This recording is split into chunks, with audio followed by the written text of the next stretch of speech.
አሁን መንግስት ድንገት ተነስቶ ሰላማዊ ሰልፍ ፈቅጃለሁ ተሰለፉ ቢለን ራሱ አይ እግዚአብሔር ይስጥልን አሁን ተሰለፍን በቃ ነው የምንለው። ጌታዬ ነዳጅ ልንቀዳ እኮ በመኪና ተሰልፈን ሰለም እየጨፈርን ነው።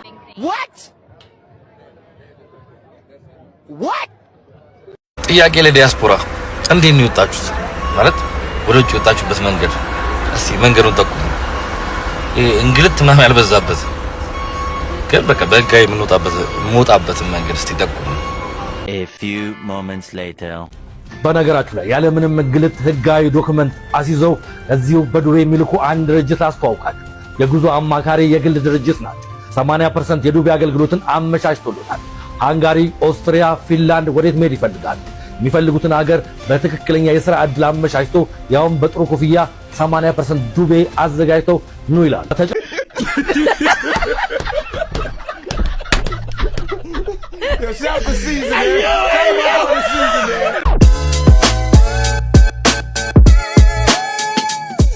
ጤና ይስጥልን የተወደዳችሁ ተመልካቾች፣ ምን አዲሳችን ተጀምሯል። ዝግጅታችንን ስትከታተሉ ቪዲዮን ላይክ እና ሼር፣ ቻናሉን ሰብስክራይብ በማድረግ ተደራሽ እንድንሆን አግዙን።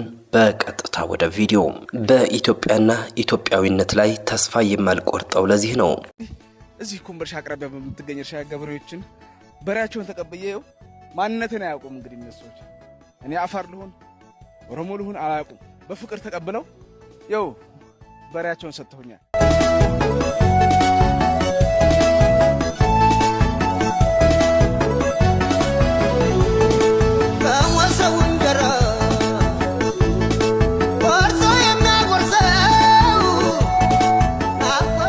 እኔ በኢትዮጵያ ተስፋ ማልቆርጠው ለምን እንደሆነ ታውቃላችሁ?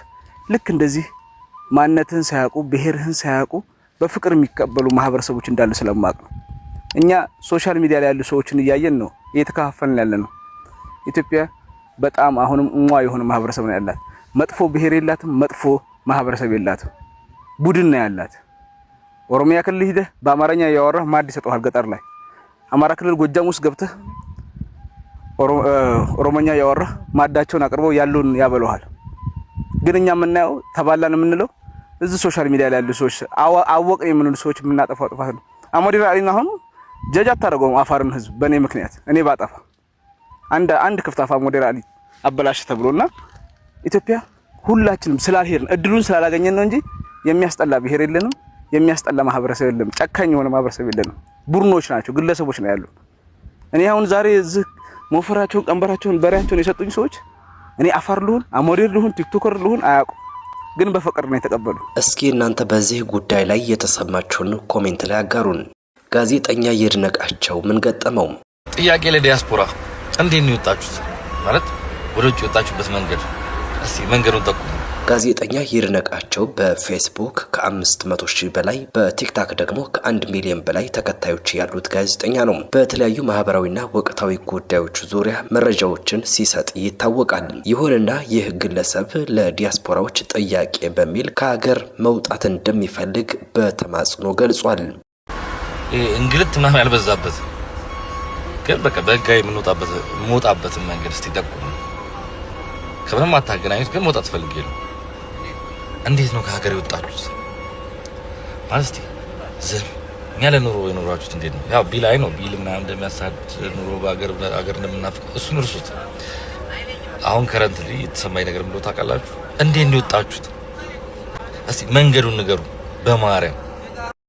በማርያም ብሎ ስለለመነ ስለ መንገዱ የማያውቅ ሊመስላችሁ ይችላል። ይሁንና ይህ ግለሰብ ከወራት በፊት ገንዘብ ስለተከፈለው ብቻ ወደ ውጭ ሀገር የሚልኩ ኤጀንቶች አሉ በማለት ህዝቡን ሲያታለል እንደነበረም የቅርብ ጊዜ ትውስታችን ነው። እስኪ ቪዲዮውን ተከታትለነው እንመለስ። A few moments later በነገራችሁ ላይ ያለ ምንም እንግልት ህጋዊ ዶክመንት አስይዘው እዚሁ በዱቤ የሚልኩ አንድ ድርጅት አስተዋውቃችሁ። የጉዞ አማካሪ የግል ድርጅት ናቸው። 80% የዱቤ አገልግሎትን አመቻችቶልናል። ሃንጋሪ፣ ኦስትሪያ፣ ፊንላንድ ወዴት መሄድ ይፈልጋሉ? የሚፈልጉትን ሀገር በትክክለኛ የሥራ ዕድል አመቻችቶ ያውም በጥሩ ክፍያ 80% ዱቤ አዘጋጅተው ኑ ይላል። በተጨማሪም ከባንክ ጋር ነፃ ብድር የሚፈልጉ ካሉ ውል አዘጋጅተው ይጠብቋቸዋል። እጅግ በጣም ለየት የሚያደርገው ደግሞ በ45 ቀን ውስጥ ቪዛው እጃችሁ ላይ መድረሱ ብቻ ነው። በተጨማሪም አከፋፈሉ እጅግ በጣም ቀላል ነው። 80% የብድር አገልግሎት ስናመቻች 20%ን ደግሞ ለሚከፍሉት ቼክ ዋስትና እንሰጣለን። 100% የተረጋገጡ ህጋዊ ጉዞዎችን እኛ ጋር ያገኛሉ። ይጎብኙን ይላል። እድሎን ይጠቀሙ።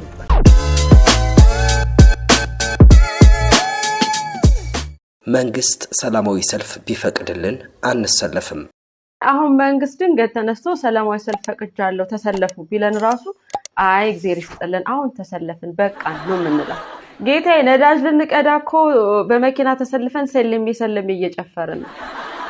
ለታክሲ ሰልፍማ የምንሰለፈው ያው ጫፉን ለማግኘት እንደገና ሌላ ታክሲ ተሳፍረን። ፍትህ ለሹፌሮች፣ ፍትህ ለባለ ንብረቶች። ለአዲሱ ታርጋ ከ900 ብር በላይ አንከፍልም። ፍትህ ለሹፌሮች። እንግዲህ መንግስት ይሄን ዓለም አቀፍ ችግር ሀገር አቀፍ ጉስቁልና የምንቋቋምባቸው መንገዶች መካከል እየጠቀሰልን ይገኛል። ከነዛ መካከል አንደኛው ከቦሌ እስከ ጉለሌ በእግር መጓዝ። እኔ መቼም እዚህ ሀገር ጂም ስሩ የሚሉ ስፖርተኞች፣ ምግብ ቀንሱ ምናምን የሚሉ የምግብ ባለሙያዎች ከክበበው ገዳ እኩል ነው የሚያስቁኝ። ሲጀምር የምግብ ባለሙያዎች እዚህ ሀገር ስራቸው መሆን ያለበት ምግብ የሚገኝባቸውን 10 መንገዶች መጠቆም። እኛማ ዓለም አቀፍ የነዳጅ ችግር ተከሰተ ስንባል ከችግር ውስጥ እድል ፈልቅቀን እናወጣለን እያልን ነው። ጌታዬ ከዚህ ችግር እድል አይፈለቀቅም፣ ሌላ ችግር ነው ፈልቅቀን የምናወጣው። A few moments later. የዘይት ዋጋ ለምን ተወደደም? ዘይት ሊጸለይበት ሳይሆን ሊጸለይለት የሚገባ ጊዜ ላይ ደርሷል።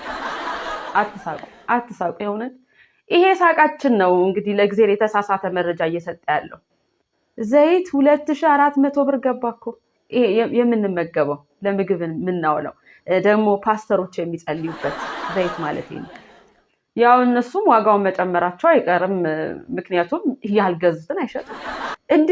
የአንድ ሰው ወርሃዊ ደሞዝ እንደውም አንዳንድ መስሪያ ቤቶች ደሞዝ በዘይት እየከፈሉ ነው አሉ። A few moments later. እካካኝ ልካክህን በተግባር ማየት ከፈልጋችሁ ይህንን ቪዲዮ ተከታተሉ። በጣም ትልቅ ወርቃማ ክራውን አድርገህ መድረኩ ላይ በጣም ሄቪ የሆነ አኖይንቲንግ እየዘነበብህ ነበር ያየሁት። አዶናስ ኤሌቡና ኩሳር ልክ ዲፕሎማቶች ከሚቀመጡበት ጋር አብረሽ ማን ስትቀመጭ ነው? የምትቀመጪው ደግሞ አራተኛ ወንበር ነው። አላርዳኩም በራሳዲያ ባይዘው ሻወጣሽ የመጀመሪያ ነገር ሊናገር የሚችለው ትግራይ እያለ ነው የሚናገር። ማርዶክላዱና ማስ መጀመሪያ የወርቅ ዘውድ ተቀዳጅተህ በመንፈስ ቅዱስ ኃይል ስታገለግላየው ስትል መሰከረችለት። ከዛ በኋላ ደግሞ እሱ ገልብጦ ስለሷ ጸጋ መተንበይ ጀመረ። እኔ በእነዚህ ሰዎች ላይ ምንም አይነት ተቃውሞ የለኝም። ነገር ግን ሌሎች ሰዎች ደግሞ ከመጭበርበር እንዲድኑ እንደዚህ አይነት ቪዲዮዎች እጅግ አስፈላጊ ናቸው። ለዛም ነው አልፎ አልፎ እንደዚህ ጣል የማደርገው።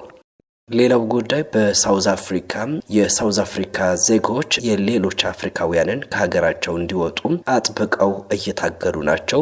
ኢሰብአዊ ድርጊትም እየፈጸሙባቸው ናቸው። አንድ እህታችን ከሳውዝ አፍሪካ አቻዋ ጋራም በቲክቶክ ላይቭ ቆንጆ የሆነ መልእክትን አስተላልፋላታለች። እንከታተለዋለን። We will never say now go back to your country because that is a human being going through some time, and if anything goes well, they will go back their home. Until then, what you do as a human being, you will have some kind of sense of respecting that person as a human being, understanding. ጠቅላላ አድርጌ ሐሳቡን ለማስረዳት ሞክራለሁኝ። እህታችን እንግዲህ ለዚች ሳውዝ አፍሪካዊት ቲክታከር የምትላት ነገር ምንድነው? ሳውዝ አፍሪካውያን ኢትዮጵያውያን ብቻ በሳውዝ አፍሪካ እንደሚኖሩ ታስባላችሁ። ነገር ግን በርካታ የሳውዝ አፍሪካ ዜጎች በኢትዮጵያ ይኖራሉ። እኔ ምስክር ነኝ። በርካታ ጓደኞች አሉኝ፣ ዶክተሮች፣ ሳይካትሪስቶች፣ መምህራን በኢትዮጵያ ይኖራሉ። ምክንያቱም ደሞዛቸው የተሻለ ስለሆነ የተሻለ ደሞዝ ስለሚያገኙ በኢትዮጵያ ይሰራሉ። ነገር ግን በኢትዮጵያ እነዚህን የሳውዝ አፍሪካ ዜጎች ማንኛውም ዜጋ ከየት ናችሁ ብሎ ፓስፖርት አይጠይቃቸውም። በኢትዮጵያ የትኛውም አፍሪካዊ አይገለልም። የሳውዝ አፍሪካ የእንግሊዝኛ መምህሮች በኢትዮጵያ በርካቶች ናቸው።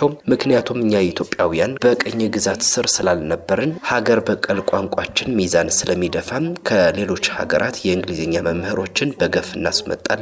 ስለዚህ እናንተ ከኢትዮጵያ ብዙ ነገር ልትማሩ ትችላላችሁ በሚል ነው እያስተማረቻት የምትገኘው። ሙሉ ቪዲዮውን ጋብዛችኋለሁ። እስከ ዝግጅቱ ፍጻሜ አብራችሁን ስለዘለቃችሁ ምስጋናችን ልባዊ ነው። እናመሰግናለን። Every country has refugees in Africa. As Africans, when somebody comes, run away for their life, you understand, because you are human being, and tomorrow you don't know what will happen to you, because a government can do things you don't like. and they can chase you away, you have to run for your life to save your life, you and your kids. You get, that is the idea. And let me tell you for a fact, one thing I realized as South Africans, when I talk with South Africans, you people think that there is no South African in Ethiopia. Trust me, there is. There's a lot. Some of them, they teach in a private school because they educate, like they teach English. I have friends. I have doctor friends from South Africa. They do a job for NGO. I have psychiatrist friends who live very nicely in Ethiopia because the kind of job they do is high pay. And then in Ethiopia, if you come to Ethiopia, when you travel from one city to the other, nobody will ask you, show us your passport. No. And the people of Ethiopia are so welcoming because that is, we kept our character, you know. We were not colonized, so we were not taught like to chase people away. If you come to Ethiopia and you want to live, you like, you will blend and you live, nobody will bother you. You are human being. Maybe maximum we live 60 years, or we will die now. We live all these things, because we live tomorrow. We will die. Why would you fight, you fellow brothers? Even as a human being, not even black and white or African, what. As a human being, if you see somebody suffering, you will have that heart of helping that person. Why would you want to go and ban a human being? I have never seen a cruelty in my life in Ethiopia. Like, if you catch a thief in Ethiopia and somebody beat him, everybody will say, why are you beating him? Take him to the police. Even the thieves, we don't ban them. Why? We're supposed to be humans.